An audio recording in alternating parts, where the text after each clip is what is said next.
గౌరవనీయులు మిత్రులు power star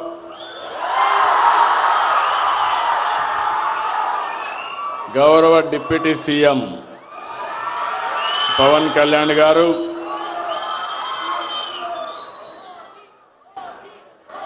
HRD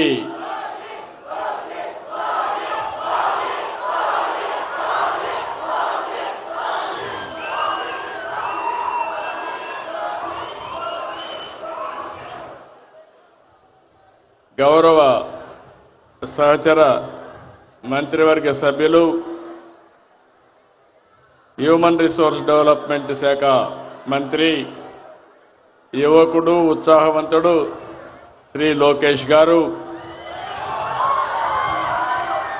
రాష్ట్ర బీజేపీ అధ్యక్షులు గౌరవనీయులు పిఎన్వి మాధవ్ గారు,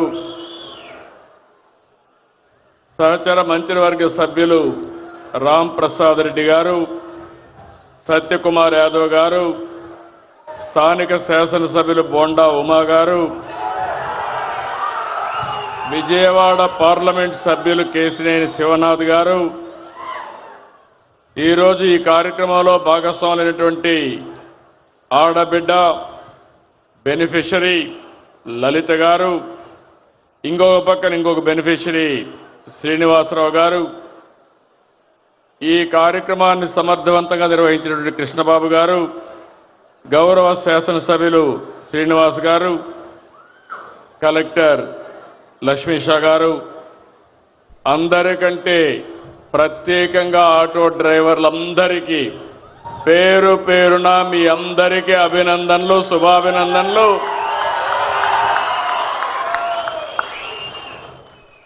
ఓజీ సినిమా చూశారు, దసరా పండుగ చేసుకున్నారు, విజయవాడ ఫెస్టివల్ చాలా బ్రహ్మాండంగా జరిగింది, విజయవాడ కొత్త కళ వచ్చింది. ఈరోజు మనం అందరం కూడా ఆటో డ్రైవర్ల పండుగ రోజులో ఈరోజు ఉన్నాం. నిన్ననే ఆయుధాల పూజల్లో వాహన పూజ చేశారు, ఆటో పూజ చేశారు. అవునా కాదా అని అడుగుతున్నా. చేశామంటే చేతుల పైకెత్తండి. ఇప్పుడు మీ అందరూ ఒకసారి సెల్ ఫోన్లు చూసుకోండి. ఆటో డ్రైవర్లు డబ్బులు వచ్చిందా లేదా? ఇది నిజమైన పండుగ. గట్టిగా చప్పట్లు కూడా చెప్పండి. ఒక్క నిమిషంలో మీ అకౌంట్లో డబ్బులు వచ్చింది, మీ ఫోన్లో చెక్ చేసుకున్నారు, బ్యాంకుకు పోయే పని లేదు, కన్ఫర్మేషన్ కూడా వచ్చేసింది. అవునా కాదా అని అడుగుతున్నా. అది ఈ ప్రభుత్వం యొక్క ప్రత్యేకత, అదే ప్రభుత్వం యొక్క పని తీరని మరొక్కసారి మీ అందరికీ విజ్ఞప్తి చేస్తున్నా. ఏం తమ్ముళ్ళు 15,000 కరెక్ట్ గా వచ్చిందా? లంచాలు లేవు కదా, ₹1 ఖర్చు లేదు కదా, తిరిగే పని లేదు కదా. అదే టెక్నాలజీ. నేను ఆ రోజు ఊహించింది, ఈరోజు మా ఆటో అన్నలు కూడా నేరుగా ఏ పని కావాలన్నా సెల్ ఫోన్ ద్వారానే చేసుకుంటున్నారు. అన్ని కూడా పేమెంట్లన్నీ సెల్ ఫోన్ ద్వారానే పే చేస్తున్నారు. ఇది ఒక వినూత్నమైన అనుభవం. ఏం తమ్ముళ్ళు ఇలాంటి పండగ? I'm very happy. మీ ఫోన్లో వచ్చేసింది. గుడ్. ఇప్పుడంతా కూడా ఆఫీస్ చుట్టూరు తిరిగే పని లేదు.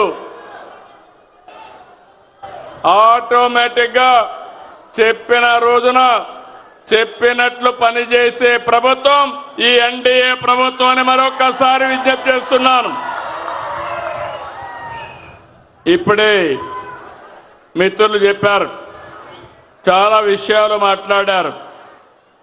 ఆటో డ్రైవర్లకు ఎన్నో కష్టాలున్నాయి. నేను కూడా అపోజిషన్లో ఉన్నప్పుడు అన్ని విషయాలు చెప్పాను. రోడ్లన్నీ అధ్వానంగా తయారైనాయి. సగం డబ్బులు ఖర్చులు రిపేర్లకే పోయినాయి. మీ బాడీ అంతా హూనం అయిపోయింది. ఇంకో పక్క ఛార్జెస్ కూడా విపరీతంగా ఆటోలో డీజిల్ కూడా పెరిగిపోయి అవస్థలు పడ్డారు. అవన్నీ దృష్టిలో పెట్టుకుని నేను మిత్రులు పవన్ కళ్యాణ్ గారు బీజేపీ ఒక పిలుపిచ్చాం. ఆ పిలిపి ఎన్డీఏని గెలిపించమని. ఈరోజు మీరు చూస్తే నేను ఎన్నో ఎన్నికలు చూశాను కానీ 2024 ఎన్నిక నా చరిత్రలో ఎప్పుడూ చూడని ఎన్నిక. 94% స్ట్రైక్ రేటు. రేపు రాబోయే రోజుల్లో మేము చేసే కార్యక్రమాల వల్ల దీనికంటే పెరగాలనా లేదా అని మిమ్మల్ని అడుగుతున్నా. 16 నెలలకు ముందు చూస్తే అగమ్య గోచరం, వ్యవస్థలన్నీ నిర్వీర్యం, ఆగిపోయిన అభివృద్ధి. అలాంటి పరిస్థితుల నుంచి 4వసారి ముఖ్యమంత్రి అయ్యాను కానీ నాకే అర్థం కాలేదు. చాలా రోజులు నాకు అర్థం కాకుండా రాత్రింబగుళ్ళు ఆలోచించాను. కానీ ఒకటే ఆలోచించాను, మేము చెప్పిన పని మీరు నిలబెట్టారు. ఈరోజు రాష్ట్రాన్ని కాపాడడానికి ఒక ఉద్యమ స్ఫూర్తితో వచ్చారు కాబట్టి అక్కడి నుంచి ఆలోచించి పని మొదలుపెట్టాం. 15 నెలలైంది, 16 నెలకు వచ్చాం. నేను అడుగుతున్నా మిమ్మల్ని అందరినీ, చరిత్రలో ఎప్పుడైనా ఇన్ని సంక్షేమ కార్యక్రమాలు చూశారా అని మిమ్మల్ని అడుగుతున్నా. ఈరోజు ఇక్కడే కాకుండా రాష్ట్రం మొత్తం అన్ని జిల్లాల్లో అన్ని నియోజకవర్గాల్లో డ్రైవర్స్ అంతా కూడా సమావేశమయ్యారు. 175 నియోజకవర్గాల్లో మీటింగులు జరుగుతున్నాయి. అక్కడ ఎంపీలు ఎమ్మెల్యేలు ఉన్నారు. వారందరికీ కూడా నేను మనస్ఫూర్తిగా ధన్యవాదాలు తెలియజేస్తున్నా. ఇక్కడుండే ఆటో డ్రైవర్సే కాకుండా 175 నియోజకవర్గాల్లో ఉండే డ్రైవర్స్ అందరికీ మరొకసారి శుభాకాంక్షలు తెలియజేస్తున్నా. ఈరోజు మీరు చూస్తే ఒక కార్యక్రమం కాదు, నేను ఎక్కువగా అందరూ చెప్పారు కాబట్టి నేను ఎక్కువ చెప్పడం లేదు. సూపర్ 6 ఒకసారి చూస్తే దేశ చరిత్రలో ఎక్కడా జరగని సంక్షేమం ఇచ్చే ఏకైక రాష్ట్రం ఆంధ్రప్రదేశ్ రాష్ట్రం. ఒక్క పెన్షన్లు 4,000, 6,000, 10,000, 15,000. ఇప్పుడే మా ఆడబిడ్డ చెప్పింది, ఆవిడ ఒక ఆటో డ్రైవర్, ఆవిడికి 15,000 వచ్చింది. పిల్లలు 2 చదువుకుంటున్నారు, 30,000 అకౌంట్లో వచ్చింది. తండ్రి నేరుగా కావలిలో ఉంటే ఆటో ఇంట్లో పెట్టి కావలికి 10 రోజులకు 15 రోజులకు వాళ్ళ తల్లిదండ్రులు చూడడానికి పోతా ఉంది. ఎప్పుడు పోయావమ్మా అని అడిగానంత మునుపు, సార్ పండగలప్పుడు పోయేవాడిని, ఇప్పుడు మీరు ఇది పెట్టారు నేరుగా వెళ్ళిపోతున్నానంటే, నీ ఆటోలో వెళ్ళలేదంటే దూరం కదా సార్, మీరు బస్సులో పెట్టారు కాబట్టి బస్సు ఎక్కి రోడ్లు బాగున్నాయి, నేరుగా పోయి చూసి వస్తున్నానని చెప్పే పరిస్థితికి వచ్చింది. అంటే మీరు గుర్తుపెట్టుకోవాల్సింది, ఒకప్పుడు ఈరోజు ఇంకొక విషయం గుర్తుపెట్టుకోవాలి. దేశంలో ఎక్కడా లేని విధంగా చెప్పాను, 33,000 కోట్ల రూపాయలు పింఛన్ల కోసం ఖర్చు పెట్టే ఏకైక ప్రభుత్వం మన రాష్ట్ర ప్రభుత్వం ఎన్డీఏ. మన తర్వాత తెలంగాణ 8,000 ఖర్చు పెడుతున్నారు, 8,000 కోట్లు. అంటే ఈరోజు సంక్షేమం అంటే ఏ విధంగా చేస్తున్నామో మీరే చూశారు. మా ఆడబిడ్డలను చూస్తున్నా, ఎక్కడ చూసినా ఫుల్ జోష్లో ఉన్నారు. ఎక్కడికి కావాలంటే మగవాళ్ళని అడిగే పని లేదు. నేరుగా మీరు నిన్న దసరా చూశాను, దుర్గమ్మ తల్లి దగ్గరికి శ్రీకాకుళం నుంచి మంత్రాలయం నుంచి వచ్చి దర్శనం చేసుకున్నారంటే అది స్త్రీ శక్తి పవర్ అని చెప్పి నేను మీకు తెలియజేస్తున్నా. మొన్నటి వరకు మా ఆటో డ్రైవర్లు ఉన్నారు. మీ ఇంట్లో ఉండే మా ఆడబిడ్డలు ఎక్కడన్నా పోవాలంటే మిమ్మల్ని వేది అడగాలి, తీసుకుపోమ్మని ఆటోలో. ఇప్పుడు మిమ్మల్ని అడిగే పని లేదు. ఎక్కడికి పోవాలన్నా నేరుగా వెళ్ళిపోయే పరిస్థితికి వస్తున్నారు. అవునా కాదా అని అడుగుతున్నా మిమ్మల్ని. ఇప్పుడే నేను వస్తామంటే మా ఆడబిడ్డ చెప్పింది, ఏమమ్మా ముందుకి ఇప్పటికి వ్యత్యాసం అంటే, అంత మునుపు నేను అడిగితే అప్పుడప్పుడు ఇసుక్కొని ఎప్పుడో ఒకసారి తీసుకుపోయేవాడు. ఇప్పుడు నాకేం అవసరం లేదు, నేను ఎప్పుడు కావాలంటే అప్పుడు ఉచిత ప్రయాణ సౌకర్యం ఆర్టీసీ బస్సులో పోతానని మా ఆడబిడ్డ చెప్పిందంటే అది ఈ ప్రభుత్వం మీకు ఇచ్చినటువంటి స్వేచ్ఛ అని మరొక్కసారి మీ అందరికీ విజ్ఞప్తి చేస్తున్నా. స్త్రీ శక్తి బంపర్ హిట్ అయింది, చాలా సంతోషం. మా ఆడబిడ్డలకి ఒకప్పుడు సిలిండర్లు ఉచితంగా ఇప్పించాం. ఇప్పుడు మళ్ళీ మీ అందరికీ చూస్తే 3 సిలిండర్లు ఉచితంగా ఇస్తున్నాం. ఇవన్నీ కూడా మీరు ఒక్కసారి గుర్తుపెట్టుకున్నప్పుడు నేను ఒక్క సెక్షనే కాదు, ఈరోజు ఇక్కడుండే ఆర్టీసీ డ్రైవర్లలో 15,000 ఇస్తాం. కేటగిరీ కూడా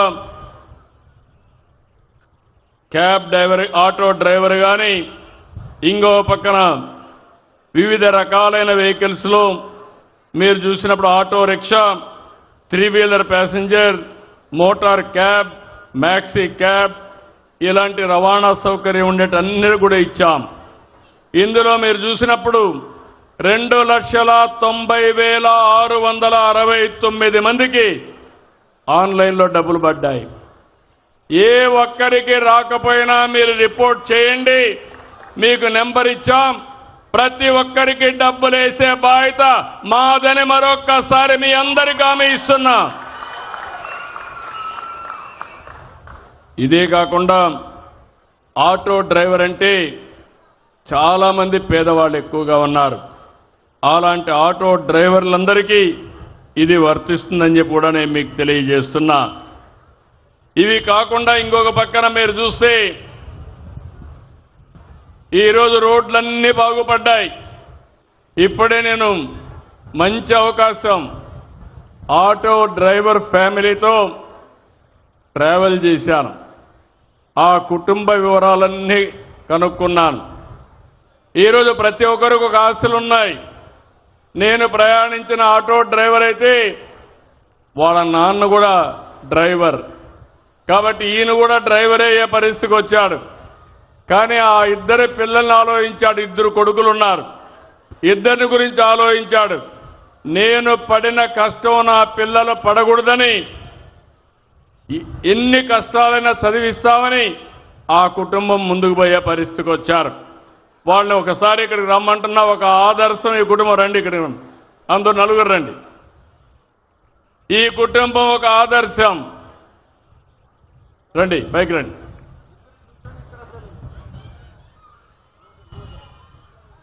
ఈ కుటుంబం తమ్ముళ్ళు కూర్చోండి అమ్మా, ఒక్క నిమిషం మీరు అటు కూర్చోవాలి, వెనకాల కనపడాలి. చూస్తే నీ పేరు అఫ్సర్ ఖాన్. అఫ్సర్ ఖాన్ చూస్తే ఈరోజు ఆయన భార్య ఆయన కష్టపడి 2 పిల్లల్ని బ్రహ్మాండంగా చదివిస్తున్నారు. ఒక పక్క పెద్ద కొడుకైతే మొన్ననే ఇంజనీరింగ్ చదువుతున్నాడు, ఎలక్ట్రికల్ ఇంజనీరింగ్ ఆయన చదువుకునే పరిస్థితికి వచ్చాడు. ఇంకో పక్క చిన్న బాబు అయితే ఇంటర్మీడియట్ చదువుతున్నాడు. 10th క్లాస్లో స్టేట్లో 4వ ర్యాంక్ వచ్చిన అభ్యర్థి ఈ చిన్న బాబు. ఒక ఆటో డ్రైవర్ కుటుంబం, ఒక స్ఫూర్తిదాయకమైన కుటుంబం. ఈ ఆడబిడ్డ అయితే ఇంట్లో ఉన్నప్పుడు భర్తకు చేదోడుగా ఉండాలని కుట్టు మిషన్ ఇవన్నీ పెట్టుకొని నెలకు 4-5 వేల రూపాయలు ఆవిడ సంపాదిస్తుంది. 2 కలిసి మేము చదువుకోలేదు, మా పిల్లల భవిష్యత్తు బ్రహ్మాండంగా ఉండాలని 2 పిల్లల కోసం వాళ్ళు ఒక నిర్ణయం తీసుకుని బ్రహ్మాండంగా మోటివేట్ చేశారు. ఇలాంటి కుటుంబాలన్నీ కూడా ఆటో డ్రైవర్ని చూశాను. ఇప్పుడే ఇంకొక ఆటో డ్రైవర్ మా మాధవ్ గారు వచ్చారు. ఆ ఆటో డ్రైవర్ పిల్లలు చూస్తే ఒక ఆడబిడ్డ MBA చేస్తా ఉంది. అంటే మన ఆటో డ్రైవర్ పిల్లలు గుర్తుపెట్టుకోవాలి, తెలివితేటలున్నాయి, శక్తి సామర్థ్యాలున్నాయి, మట్టిలో మాణిక్యాలు. ఈ పిల్లల్ని చదివిస్తే ప్రపంచాన్ని శాసించే శక్తి మన పిల్లలకుంది. ఆ పని నేను చేస్తానని మీ అందరికి హామీ ఇస్తున్నా. మీ జీవితాలే కాదు, మీ పిల్లల భవిష్యత్తు బంగారు భవిష్యత్తు చేసే బాధ్యత నాది. కూర్చోండి. ఈరోజు ఇంకో పక్క చూసినప్పుడు ఇక్కడ రోడ్ల విషయంలో ఇప్పటికే 3,400 కోట్లు పెట్టాం. 23,000 కిలోమీటర్లు మరమ్మతులు చేశాం. నేను ఒకటే హామీ ఇస్తున్నాను, భవిష్యత్తులో ఎక్కడా పార్ట్ హోల్సే ఉండవు. పోయిన 5 ఏళ్లు గుంతలే గుంతలు. ఎక్కడ ఆకలేస్తే అక్కడ భోంచేసే ఏర్పాటు చేసింది ఈ ప్రభుత్వం, అవునా కాదా అని మిమ్మల్ని అడుగుతున్నా. అలాంటి అన్నా క్యాంటీన్లు కూడా దెబ్బతీసే పరిస్థితికి వచ్చారు. ఈరోజు ఒకటే హామీ ఇస్తున్నా, 175 నియోజకవర్గాల్లో 175 అన్నా క్యాంటీన్లు ఉంటాయని చెప్పి నేను మీకు తెలియజేస్తున్నా. ఈరోజు మనందరం పోటీ ప్రపంచంలో ఉన్నాం, నాలెడ్జ్ ఎకానమీలో ఉన్నాం. పిల్లల్ని బాగా చదివించండి. అంతేకాదు ఈరోజు కొత్తగా మీరు చూస్తే ఇంటిపైనే కరెంటు ఉత్పత్తి చేసుకునే పరిస్థితికి వచ్చాం. విజయవాడలో చాలా సంతోషం, అన్ని వెహికల్స్ కూడా CNGకి మార్చారు. ఇది శుభ పరిణామం. 98% వెహికల్స్ అన్ని CNG వెహికల్స్ ఉన్నాయి. ఆటో డ్రైవర్ని మనస్ఫూర్తిగా అభినందిస్తున్నా. మంచి పని చేశారు మీరు. రాబోయే రోజుల్లో వీలైనంత వరకు CNG కానీ ఎలక్ట్రికల్ వెహికల్స్ పోతామని చెప్పి కూడా నేను మీకు తెలియజేస్తున్నా. ఈ కార్యక్రమాన్ని కూడా మనం ముందుకు తీసుకెళ్తాం. ఇది కాకుండా ఇంకో పక్కన మీరందరూ చూస్తే ఈ రాష్ట్రంలో అందరి ఆరోగ్యం కోసం ఇక్కడే మా ఆరోగ్య శాఖ మంత్రి ఉన్నాడు, యూనివర్సల్ హెల్త్ ఇన్సూరెన్స్ చేశాం. అది 2,50,000 రూపాయలకు అందరికీ చేశాం. పేదవాళ్ళందరికీ 25 లక్షల రూపాయలు ఖర్చు పెట్టి మీ ఆరోగ్యాన్ని కాపాడే బాధ్యత ఈ ప్రభుత్వాన్ని చెప్పి మరొక్కసారి హామీ ఇస్తున్నా. ఇలాంటి వినూత్నమైన కార్యక్రమాల్లో ఇంకో పక్క మీ అందరూ గుర్తుపెట్టుకోవాలి, ఎక్కడ కూడా మీకు వేధింపులు ఉండవు. అదే సమయంలో అటు ఇటు వెళ్ళిపోతా ఉంటే మీరు కూడా పోలేరు. మళ్ళీ ఆ విషయం కూడా గుర్తుపెట్టుకోవాలి. క్రమశిక్షణ అవసరం. అదే సమయంలో మీకోసం నేను ఒకటే హామీ ఇస్తున్నా, జీవోల ఏదైతే జరినామాల జీవో ఉందో దాన్ని రద్దు చేస్తాం. కానీ మీరు గుర్తుపెట్టుకోవాల్సింది, మీరు తిరుగుతా ఉంటే ఎక్కడికక్కడ CCTV కెమెరాలు ఉంటాయి, రికార్డ్ అయిపోతాయి.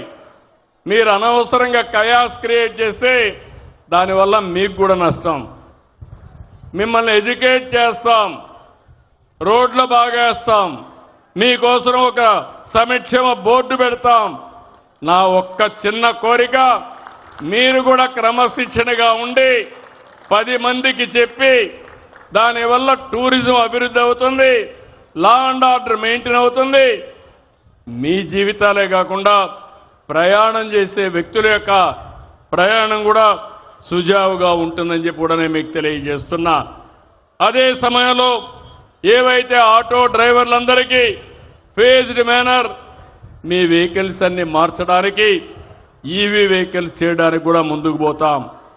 ఫిట్నెస్ టెస్టులలో కానీ చాలా ట్రాన్స్పరెన్సీ చేస్తాం. చలానాల సిస్టమ్ సరళీకృతం చేస్తాం.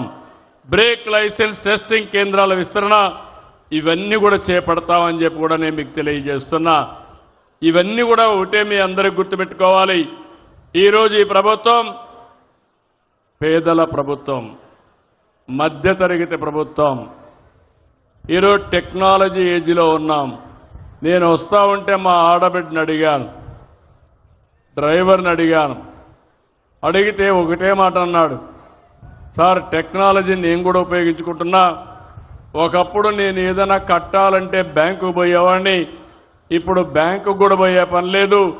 నా సెల్ ఫోన్ ద్వారానే అన్ని కూడా కరెంటు ఛార్జీ కానీ అన్ని కట్టేస్తున్నాననే పరిస్థితికి వచ్చాడు. దేశంలోనే మొట్టమొదటిసారిగా వాట్సాప్ గవర్నెన్స్ పెట్టి 750 సేవలు నేరుగా మీకు అందించిన ఏకైక ప్రభుత్వం ఎన్డీఏ ప్రభుత్వం. టెక్నాలజీని పర్ఫెక్ట్ గా ఉపయోగిస్తున్నాం. పేదవాళ్ళ కోసం ఉపయోగిస్తున్నాం. ప్రజల కోసం ఉపయోగిస్తున్నాం. సంపద సృష్టించడానికి ఉపయోగిస్తున్నాం. నేను ఆ రోజు ఒక మాట చెప్పాను. ఆ రోజు నేను చెప్పింది మీ అందరూ కూడా సహకరించండి, మళ్లీ రాష్ట్రంలో అభివృద్ధి ప్రారంభిస్తాం. ఇంకో పక్క సంక్షేమ కార్యక్రమాలు ఇస్తాం, సుపరిపాలన తెస్తాం, రాష్ట్రాన్ని పునర్నిర్మాణం చేస్తామని ఆ రోజు చెప్పాను. అదే మాదిరిగా 15 నెలల్లో మీరు చూస్తే ఈ అన్ని కార్యక్రమాలు చేసే పరిస్థితికి వచ్చాం. నేను అడుగుతున్నా, 15 నెలల కంటే ఇప్పుడు మెరుగైన పాలన ఉందా లేదా? తమ్ముళ్ళు మీరే చెప్పండి. సంక్షేమ కార్యక్రమాలు అర్హులకు అందుతున్నాయా లేదా? మీరే చెప్పండి. అభివృద్ధి బాగుందా లేదా అని మిమ్మల్ని అడుగుతున్నా. ఈరోజు కేంద్రం కూడా మీరు చూస్తే జీఎస్టీ తీసుకొచ్చారు. జీఎస్టీ ద్వారా సూపర్ సేవింగ్స్, దసరా, దీపావళి, ఇంకో పక్క సూపర్ 6, ఇప్పుడు ఇంకో పక్క సూపర్ జీఎస్టీ. ఈ జీఎస్టీ వల్ల మీరు కొనే వస్తువుల రేట్లు బాగా తగ్గిపోతున్నాయి. మీకు కూడా వెసులుబాటు వస్తూ ఉంది, కొనుగోలు శక్తి పెరుగుతూ ఉంది. పేదవాడు అవసరమైతే ఎలక్ట్రానిక్స్ కొనుక్కోవాలంటే, ఫ్రిడ్జ్ కొనుక్కోవాలన్నా, ఏసీ కొనుక్కోవాలన్నా, ఫ్యాన్ కొనుక్కోవాలన్నా, నిత్యావసర వస్తువులు అందుబాటులో ఉండాలన్నా ఈ సూపర్ జీఎస్టీ బ్రహ్మాండంగా పనిచేస్తుందని చెప్పి కూడా నేను మీకు తెలియజేస్తున్నా. ఇలాంటి వినూత్నమైన కార్యక్రమాలు వచ్చినప్పుడు నిన్న మొన్న నేను చూశాను. వైబ్రెంట్ విజయవాడ చాలా బాగా చేశారు. 11 రోజులు శబాష్ విజయవాడ, వండర్ఫుల్ వర్క్ చేశారు విజయవాడ వాసులందరూ కూడా. మామూలుగా కాదు, నేను ఎప్పుడు చూశాను కానీ 7 రోజుల్లో 240 ఈవెంట్లు పెట్టి పుర ప్రముఖులందరూ కలిసి, ప్రభుత్వం కలిసి, ప్రజాప్రతినిధులు కలిసి ఒక బ్రహ్మాండమైన వాతావరణాన్ని క్రియేట్ చేశారు. ఒకప్పుడు దసరా అంటే బెంగాల్, దసరా అంటే మైసూర్, ఇప్పుడు దసరా అంటే విజయవాడ. అవునా కాదా? కొత్త చరిత్ర. అందుకే మళ్ళీ మీ అందరికీ దీపావళి కూడా శుభాకాంక్షలు తెలియజేస్తున్నా. అయితే ఈ సందర్భంగా ఒక విషయం మీకు చెప్తున్నాను. పండుగలు మన భారతీయ సంస్కృతిలో భాగం. ముఖ్యంగా మన తెలుగువారు కూడా అత్యంత భక్తితో, నిష్ఠతో, శ్రద్ధతో జరుపుకుంటాం. ఈరోజు మీరు చూస్తే కృష్ణమ్మ ఎంత బ్రహ్మాండంగా పారుతా ఉందంటే, ఆ కృష్ణమ్మ వారధికి సాయంత్రం ఒక్కసారి పోయి చూస్తే కన్నుల పండుగగా ఉంటుంది, ఆహ్లాదాన్ని ఇస్తుంది. ఆ కృష్ణమ్మ తల్లి ఈ విజయవాడని టచ్ చేసి సముద్రంలోకి పోవడం మన అదృష్టం అని చెప్పి నేను మీకు తెలియజేస్తున్నా. ఇంకో పక్క దుర్గమ్మ తల్లి ఇక్కడే ఉంది. దుష్టుల్ని శిక్షించి మంచి వాళ్ళని రక్షించడానికి. నేను అడుగుతున్నా మీ అందరికీ, మనం కూడా ఒకటి గుర్తుపెట్టుకోవాలి. ఈరోజు మీరు చూస్తే మనం చేసుకునే పండుగలు ఎందుకు చేసుకుంటాం గుర్తు చేసుకోండి. దసరా అంటే ఎందుకు చేసుకుంటాం గుర్తుందా తమ్ముళ్ళు అని అడుగుతున్నా. ఏంటి? మహిషాసురుడు ప్రజల్ని వేధిస్తే ఆ వేధింపులు భరించలేక ప్రజలు ఇబ్బంది పడతా ఉంటే దుర్గమ్మ వచ్చి మహిషాసురుణ్ణి చంపి ప్రజల్ని రక్షించింది. అవునా కాదా అని మిమ్మల్ని అడుగుతున్నా. నిజమేనా? ఇంకో పక్క దీపావళి వస్తా ఉంది. దీపావళి అంటే అప్పుడు నరకాసురుడు ఒక రాక్షసుడు ఉండేవాడు. ఆ రాక్షసుడు అందరినీ ఇబ్బందులు పెట్టేవాడు. అప్పుడు సాక్షాత్ శ్రీకృష్ణ భగవానుడు సత్యభామతో కలిసి వచ్చి ఆ నరకాసురుని చంపి ప్రజల జీవితాల్లో వెలుగులు నింపాడు. అవునా కాదా అని మిమ్మల్ని అడుగుతున్నా. అందుకే దీపావళి బ్రహ్మాండంగా చేసుకుంటున్నాం. దసరా బ్రహ్మాండంగా చేసుకుంటున్నాం. దీంట్లో ఒక మెసేజ్ ఉంది. దుష్టుల్ని ఎట్టి పరిస్థితుల్లో ఉపేక్షించకూడదని నేను అడుగుతున్నా. ఇప్పుడు మిమ్మల్ని అందరినీ 19/2004లో ఏం తమ్ముళ్ళు ఎవరన్నా నవ్వే పరిస్థితిలో ఉన్నారా ఈ రాష్ట్రంలో? పండుగలు చేసుకునే పరిస్థితిలో ఉన్నారా ఈ రాష్ట్రంలో? ఆటో డ్రైవర్లు స్వేచ్ఛ ఉందా ఈ సమయంలో? మీటింగులు పెడితే పరదాలు కట్టుకొని వచ్చేవాళ్ళు. మేము జల్సాగా 11 కిలోమీటర్లు ఆటో ఎక్కి నేరుగా ఇక్కడికి వచ్చాం. ఎప్పుడన్నా చూశారా ఇలాంటి సంఘటన మీరు? ఇంకో పక్క ఇక్కడ మీటింగ్ పెడితే పారిపోతారని గోతులు దివేవాళ్ళు, కందకాలు తీసేవాళ్ళు. అన్నీ పోయినాయి. రాష్ట్రం విధ్వంస పాలైంది. నా జీవితంలో చాలా మంది వ్యక్తులు చూశాను కానీ మొన్న చూసిన విధ్వంసం నా జీవితంలో చూడలేదని చెప్పి కూడా నేను మీకు తెలియజేస్తున్నా. 1-2 కాదు, నాసి రకం మద్యం, పేదవాళ్లకు దక్కవలసినటువంటి ఇసుక, పేదవాళ్లకు ఇవ్వాల్సిన ఇంట్లో కూడా ఇంటి జాగాల్లో కూడా బొక్కేసే పరిస్థితికి వచ్చారు. ఎక్కడ చూసినా ఇష్టారాజ్యంగా జరిగింది. అందుకే నేను మిమ్మల్ని అడుగుతున్నా, ఇలాంటి దుర్మార్గులు రాజకీయాలకు పనికొస్తారా తమ్ముళ్ళు అని మిమ్మల్ని అడుగుతున్నా. మీరు అప్రమత్తంగా ఉండాలా లేదని అడుగుతున్నా. మీకు ఇచ్చిన దసరా సందేశాన్ని గుర్తుపెట్టుకుంటారా అని మిమ్మల్ని అడుగుతున్నా. దీపావళి గుర్తుపెట్టుకుంటారని మిమ్మల్ని అడుగుతున్నా. మళ్ళా ఈ రాష్ట్రంలో ఇలాంటి దుష్ట శక్తులు రాకుండా, మళ్ళా మనకు చెడు జరగకుండా మనం కాపాడుకోవాల్సిన అవసరం ఉంది. అదే చరిత్ర నేర్పిన పాఠం, అదే మనకు వారసత్వంగా వచ్చే పండగలని చెప్పి నేను మీకు తెలియజేస్తున్నా. ఈరోజు మిమ్మల్ని కోరేది, ఎక్కడికక్కడ వైకుంఠపాడి వద్దు. మన వాళ్ళకు ఒకటి ఉంది, అన్నీ ఇచ్చిన తర్వాత ఆలోచిస్తారు. అన్నీ ఇచ్చారు, ఇంకొకటి వస్తే ఏదో ఇస్తాడని. ఏమి ఇవ్వడు, ఉండే అన్ని పీకేస్తాడు.